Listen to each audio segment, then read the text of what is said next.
Hello, hi, my name is Jess Marie. Welcome to yesterday's Coffee Grounds, where lately I've been talking a lot of my emotions and working through some difficult emotions or some big emotions. And it has been therapeutic, but it has also been extremely difficult. It is relieving to have people reach out to me and say, hey, I'm going through something similar, and I really appreciate just being connected to somebody who's also going through stuff, people who are starting their fitness journeys or who are quitting cigarettes or just going through some emotionally tough stuff. That connection means so much, and that's what I want.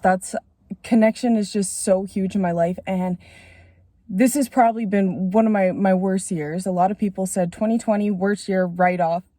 2020, I flourished.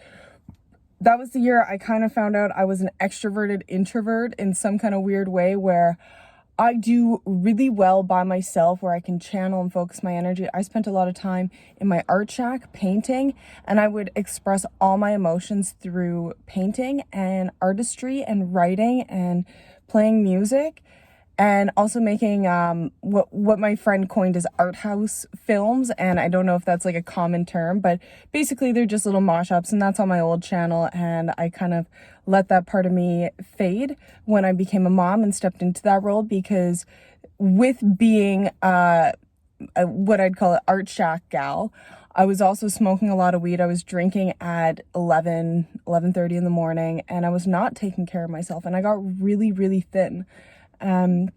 Almost to a point of concern that when I did get pregnant, I gained 20 pounds within a month. It was so fast, because I was 138 to 142. And I knew one of the signs I knew I was pregnant is I looked on the scale. I'm like, oh my goodness, I'm 160 pounds, which is not, it's not a lot of weight. Don't get me wrong. But when you're used to seeing a certain number on the scale and just being familiar with that. Anyways, I find a lot of therapy and relief just sharing some of my emotions, and I got to really check myself with how much I want my personal life to be private, and this for me is a safe spot. This is somewhere, oh, I hope I don't know these people that are driving past me, because I don't want them to be like, what's she doing? I might know them. I just left the gym and I just drove down the road a little bit to have a moment to just express myself, because rewind. When I say 2020 was a great year, because I spent some time just having a nice, healthy, creative outlet, but I was smoking, I was drinking, and not taking care of myself. Now I feel like I'm taking care of myself, but I am not free-spirited. I am not loving the way that I am. I am not compassionate the way that I am, or the way that I want to be. And I finally, it's taken a bit of time, like everything, I've made the step to go see a professional, and to see somebody to help work through, okay, why am I emotionally blocking stuff? Why am I numbing stuff? Why have I used tobacco for so long? Why have I drank for so long? I've been drinking since I was like 14. And why did I have, people coin men for being this way, like men being womanizers and girls being sluts. I had a problem like bouncing from guy to guy when I was younger, and that's affected my relationships now and my current relationship. Just not being able to have that, don't cry, that emotional connection. And I am seeking to discover what has traumatized me to emotionally block, because I was saying to my counselor the other day, I've seen a few, and I found one that it's like, okay, this is my fit. This is who I'm going to work with and build a relationship with. She gave me 2 boxes, and she gave me the rational box, the analytical box, and everything, and then the emotional box. So these 2 boxes. And when she said the emotional box, I pushed that box away. I'm like, I don't want to feel that. I'm like, it was like an instant red. I don't want to feel. And I said to her, that's weird, because I feel like I express emotions, and I feel like I'm very, okay, yes, I'm okay to cry. Yes, I'm okay to feel angry. I'm okay to feel joy. But I don't actually process those emotions or feel those emotions or anything. I just say, okay, I know why I'm crying, and like, there, I can cry. It's okay. But I don't have an emotional capacity right now to, I feel like I've blocked the ability. Like I'm trying to figure it out. And I'm also trying to be mindful with how much I share on the internet, because I don't want anyone to shame me.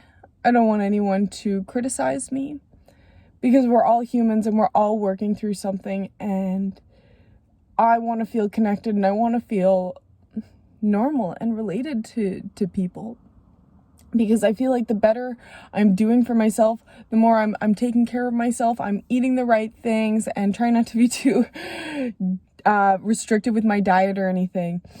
And the more I try to make friends and make social connections and love my job and do all these things and be the best parent I can be, the more judgmental I actually get, and the more mean I get. And I don't know why.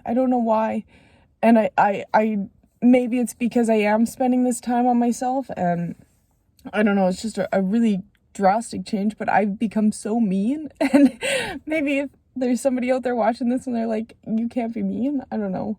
Sometimes I look at myself and I'm like, wow, how can you be as mean as I feel like I am? I feel like I'm the mean girl in my life, and I don't want to be that person. I want to change. I want to do better. And the first step, for me, is going to see a third party and trying to work through some things, because I've definitely have some anger, and anger doesn't have to necessarily express itself through yelling or anything like that, but it can express itself just in judgment, in shame, in meanness, rudeness. Anger can be turned inwards and be depression, and I think I'm going through some of those things right now. So I just want to share a little bit more kindness in my life and tell the people in my life that I love them. And sorry is not enough right now. It's just a band-aid to cover a wound that I've repeatedly poured salt on. And my first step is seeing somebody to help me. And it's a huge hit to my pride. Huge hit. But it's okay. And this is part of my emotional healing, and I don't know what I need to be healed from. Oh, I just had a whole flood of things. So, if you made it this far, thank you. I feel good to cry. Thank you for everyone who has made this a safe space. And I want to feel comfortable in my emotions and feel safe in my emotions and have a safe place. Right now, my car is a safe place.